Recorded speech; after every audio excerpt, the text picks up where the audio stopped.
99% लोग ये सोचते हैं जो मार्केट में भुने हुए चने आते हैं उन्हें ग्राइंड कर लेने से सत्तू बनकर तैयार हो जाता है, जो कि एकदम गलत है। आज मैं आपको बताऊंगी सत्तू बनाने का ओरिजिनल और सबसे पुराना मेथड, और मैं आपके लिए वो बहुत ही इजी करके लाई हूँ जिससे आपको कोई भी परेशानी नहीं होगी। Hello friend, this is Khushi Jain. Welcome to my channel foodies world. मैं आपको बताऊंगी सत्तू बनाने के दो तरीके, एक जवा वाली सत्तू की रेसिपी और एक गेहूं वाले सत्तू की रेसिपी। ये होती है जवा, जो किसी भी ग्रोसरी स्टोर पे बहुत ही आसानी से मिल जाती है। जो ट्रेडिशनल तरीके से सत्तू बनाया जाता है वो जवा से ही बनता है। जवा जो है सेहत के लिए बहुत ही अच्छा होता है और ये हमें ठंडक भी देता है। जवा जो है वो गर्मियों में हमें लू से बचाता है और पेट की कई सारी बीमारियों में ये फायदा भी करता है। तो मैंने यहाँ पे 1.5 कटोरी जवा लिया है और इसे 2-3 पानी से अच्छे से वॉश जरूर करना है, क्योंकि इसमें रेत होती है। क्योंकि ये खेत से कट के आते हैं तो इसमें रेत या मिट्टी होती है, तो इसे 2-3 पानी से अच्छे से वॉश जरूर कर ले। और जो इसके ऊपर कचरा तैरने लगता है उसे एक छलनी की सहायता से अलग कर दें। जवा को 2-3 पानी से जरूर धोइएगा। आप देखेंगे कि उसमें हल्की हल्की नीचे रेत बैठ जाती है। तो धोने के बाद करीबन 2 से 3 घंटे के लिए हमें इसे फुला देना है।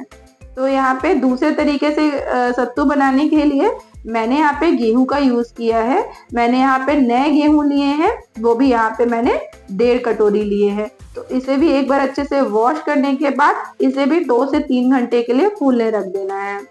क्योंकि मैं गेहूं को स्टोर करके रखती हूँ तो मैंने यहाँ पे गेहूं धो लिए हैं, इसलिए मैं इसको एक ही पानी से धोकर इसे 2-3 घंटे के लिए फूलने रख दूंगी। अगर आपके पास नया गेहूं है तो आप उसे 2-3 पानी से धोने के बाद ही उसे फूलने रखें। गेहूं से बनने वाला सत्तू भी हमारे पेट के लिए अच्छा होता है। इसके बाद मैंने यहाँ पे लिए हैं चने। तो चने तो आप जानते ही हैं कि प्रोटीन रिच फूड है, इसमें प्रोटीन भरपूर पाया जाता है और हमारी सेहत के लिए बहुत ही अच्छे होते हैं। इसीलिए तो कहते हैं कि सत्तू खाने से हमारी सेहत बन जाती है। सत्तू बनाने के लिए चने की जरूरत तो होती है, पर जो मार्केट से भुने हुए चने लाते हैं ना, वो नहीं। यहाँ पे हमें चने को धोकर वैसे ही जैसे हमने गेहूं और जवा को फूलने डाला है, यहाँ चने को भी अच्छे तरीके से वॉश करके 2 से 3 घंटे के लिए फूलने रखना है। बस इससे ज्यादा चने को हमें नहीं फुलाना है। 3 घंटे में हमारे जो चने हैं इतने फूल जाते हैं कि इसके जो छिलके हैं वो अलग उतर जाए। तो मैं आपको एक दबा कर दिखा रही हूँ, देखिए इसका छिलका निकलने लगा है। बस इससे ज्यादा चने को हमें नहीं फुलाना है। कोई कोई इसे ओवरनाइट फूलने रख देता है, हमें ऐसा बिल्कुल भी नहीं करना है। इसके बाद करीबन आधे घंटे के लिए इसे मैं कपड़े पर फैला दे रही हूँ, छाया में ही फैला रही हूँ, ताकि जो एक्सेस वाटर है इसमें वो इसमें से निकल जाए। तो मैंने यहाँ पर जवा और गेहूं को भी सुखा लिया है आधे घंटे के लिए। इसके बाद हमें जवा को कूटना है। तो अब हमारे पास उखली तो है नहीं, तो हम जवा को मिक्सर में कूटेंगे। पुराने जमाने में तो हर घर में उखली हुआ ही करती थी, पर हमारे जमाने में मिक्सर है ना, तो मिक्सर में कूटने के लिए हमें एक बात का ध्यान रखना है कि जार में डाल के हमें इसे डायरेक्ट चला नहीं देना है। हमें बस हल्का हल्का बटन को पुश करना है और हमारा जवा फूटने लगता है। जवा फूटने का मतलब है जो उसकी छिलके हैं वो निकल जाए। तो देखिए आप हल्का हल्का चलाने से हमारे जो जवा के हैं वो छिलके निकल गए हैं और हमारे जो जवा है बिल्कुल भी ग्राइंड नहीं हुए हैं। आप डायरेक्ट मिक्सर चला देंगे ना तो हमारे जो जवा है वो भी ग्राइंड हो जाएंगे, क्योंकि वो 2-3 घंटे फूले हुए हैं। इसके बाद इनके छिलकों को फटक कर या फिर चलनी से चाल कर आप निकाल दें। ऐसे मैंने यहाँ पे छिलके निकाल दिए हैं। देखिए आप हमारा जवा कितने अच्छे से कुट गया है और इसके छिलके अलग हो गए हैं। मैंने यहाँ आयरन की कढ़ाई का यूज किया है। ये पुरानी सी कढ़ाई मैंने यहाँ पे ली है और इसमें नमक डाल के जवा डाल दिया है। अगर आपके पास रेत हो ना तो और भी अच्छी बात है, रेत में रोस्टिंग बहुत अच्छी होती है। लेकिन आजकल के ज़माने में हमारे घरों में रेत कहाँ मिलती है, इसलिए रोस्टिंग के लिए नमक का यूज़ किया जाता है। नमक में भी रोस्टिंग बहुत अच्छी हो जाती है। तो जब हल्का गीला है तो आप देख रहे हैं कि नमक इसमें चिपक रहा है, लेकिन जैसे जैसे ही रोस्टिंग होगी ना नमक उसमें से निकल जाएगा। जवा रोस्ट होने में करीबन 5 मिनट का समय लगेगा और इसका कलर हल्का सा चेंज जाएगा और इसमें चिट चिट की आवाज़ भी आने लगेगी। तो 5 मिनट में हमारा जवा सिक गया है, तो इसे निकाल लेते हैं। फ्रेंड्स, अगर आपको वीडियो पसंद आ रहा है तो प्लीज वीडियो को लाइक जरूर कर दीजिए, और अगर आप मेरे चैनल पर नए हैं तो प्लीज चैनल को सब्सक्राइब कर लीजिए और दूसरों तक भी शेयर कीजिए ताकि मैं और भी लोगों तक जुड़ सकूं। प्लीज दोस्तों, आपका एक लाइक मेरे लिए बहुत मायने रखता है, तो आप मेरी वीडियो को लाइक करना बिल्कुल भी ना भूलें। तो उसी नमक में हमें गेहूं को भी भून लेना है। इससे भी 5 से 7 मिनट का समय लगता है। तो गेहूं आप देख सकते हैं फूले फूले हो गए हैं। अब इसी कढ़ाई में हम चने को भी भून लेंगे। दोस्तों, यकीन मानिए, जो ट्रेडिशनल तरीका है ना सत्तू बनाने का, वही फायदेमंद होता है।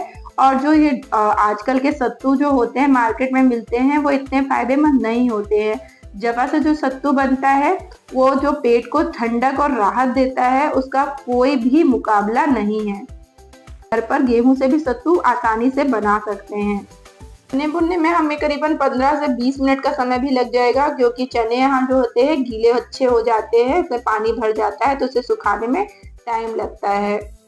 अगर आपके पास OTG है तो उसमें भी आप चने भून सकते हैं। जैसे कि ये चने मैंने नमक में भुने हैं और ये वाले चने मैंने OTG में भुने हैं। जो OTG के चने होते हैं वो उतने अच्छे फूलते नहीं हैं, लेकिन इनके छिलके अच्छे से उतर जाते हैं। और ये जवा, तो चने को अब हमें एक जमीन पे कपड़ा बिछा के फैला लेना है और एक बार चने को साफ कर लेना है। जो एक्सेस नमक होता है ना, वो इसमें से निकल जाएगा। अब मैं आपको 2 तरीके से चने के जो छिलके हैं वो निकालना बताऊंगी। तो एक, आप बेलन से चने के छिलके निकाल सकते हैं। तो हल्के हाथ से इस पे बेलन को फेरिए तो चने के छिलके हैं जो वो अलग होने लगते हैं, क्योंकि चने हमारे अच्छे से रोस्ट हुए थे। अगर चने अच्छे से रोस्ट नहीं हुए होंगे ना, तो उसमें से छिलके बिल्कुल भी नहीं निकलेंगे। तो 20 मिनट करीबन आप चने को अच्छे से भुनिएगा। और एक, आप खा के भी देख सकते हैं कि चना हमारा भुना है या नहीं। दूसरे तरीके से चने के छिलके निकालने के लिए पत्थर लिया है मैंने यहाँ, और उसे गोल गोल घुमा रही हूँ। जैसे पहले जमाने में चक्की हुआ करती थी ना, चक्किया जिसे कहते थे, हाथ से चलाने वाली, उसमें गोल गोल चने को घुमाते थे और उसके सारे छिलके निकल जाते थे। बस उसी विधि से मैं यहाँ पे पत्थर को हल्के हाथ से गोल गोल घुमा रही हूँ और चने के छिलके हमारे बहुत ही आसानी से अलग होते जा रहे हैं। आप देख रहे हैं कि बहुत ही आसान होता है चने के छिलके निकालना। मुझे पर्सनली पत्थर वाला तरीका बहुत पसंद है। तो बहुत ही आसानी से उसमें सारे छिलके आप देख रहे हैं कि अलग हो गए हैं। तो अब हमें इन्हें पटक कर साफ कर लेना है। तो आप थाली की सहायता से इसे पटक सकते हैं, या फिर सूपे की सहायता से, या फिर आप छलनी से इसे चाल कर भी अलग कर सकते हैं। तो ऐसे ही सारे छिलके मैंने निकाल लिए हैं। अब मैंने यहाँ जवा लिया है। जवा के छिलके क्योंकि हमने पहले उतार लिए थे, इसलिए हल्के से बेलन फेर के इसे हल्के से कपड़े से रगड़ देंगे तो जो एक्सेस छिलके हैं इसमें से निकल जाएंगे।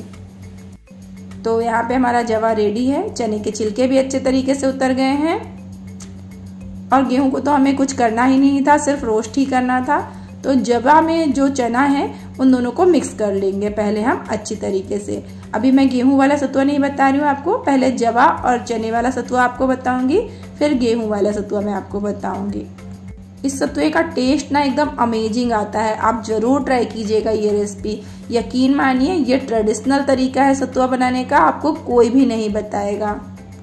और चने और गेहूं को भी हम यहाँ मिक्स करके मिक्सर के जार में डालकर ग्राइंड कर लेंगे। पहले जार में मैंने गेहूं वाला सतुआ पीसा है। ये अच्छे से पिस जाता है क्योंकि इसमें छिलके नहीं होते हैं, तो ये अच्छे तरीके से पिस जाता है। लेकिन जो जवा वाला सतुआ है ना, उसे एक बार आपको छानना भी होगा। तो इसे ग्राइंड करने के बाद आप मैदे वाली छलनी लेकर इसे छान लें। तो मैं आपको इसको छान के दिखाती हूँ। इसे छानने के लिए सबसे बारीक वाली जो जाली, मैदे वाली जाली होती है, उसका ही यूज कीजिएगा। और अगर आपके पास चक्की है तो बात ही क्या है, उसमें तो ये बहुत ही आसानी से ग्राइंड हो जाता है और एकदम चिकना पिस जाता है। लेकिन फिर भी उसे चालना पड़ता है। जवे वाले सतुए को हमें चालना पड़ता है और जो आटे वाला सतुआ है उसे चालना इतना जरूरी नहीं है। आपके जवा, गेहूं और चने जितने अच्छे रोस्ट हुए होंगे ना, उतना अच्छा सतुआ बनकर रेडी होता है। तो ये जवा वाला सतुआ है और पीछे वाला सतुआ जो है वो गेहूं वाला सतुआ है। तो मैं आपको दोनों में हल्का अंतर दिखा देती हूँ। तो मैं आपको जवा वाला सतुआ बनाकर दिखाती हूँ और खाने में स्वाद तो आप मान के चलिए कि बहुत ही बेहतरीन है। तो मैंने यहाँ करीबन 3 चम्मच सतुआ लिया है। सत्तू या सतुआ जो भी आप बोलते हो, हमारे साइड तो सतुआ बोला जाता है। आप सत्तू बोलते हो तो सत्तू।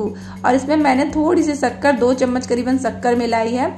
और इसमें थोड़ा थोड़ा करके पानी डालिएगा, इकट्ठा डालने से इसमें लम्स पड़ जाते हैं। थोड़ा थोड़ा पानी पहले गाढ़ा घोलिए, फिर इससे पतला घोल। लोग इसे नमकीन भी बनाते हैं शरबत की तरह, तो सेहत के लिए दोनों ही बहुत अच्छे होते हैं। तो जरूर ट्राई कीजिएगा। मिलते हैं नेक्स्ट वीडियो में।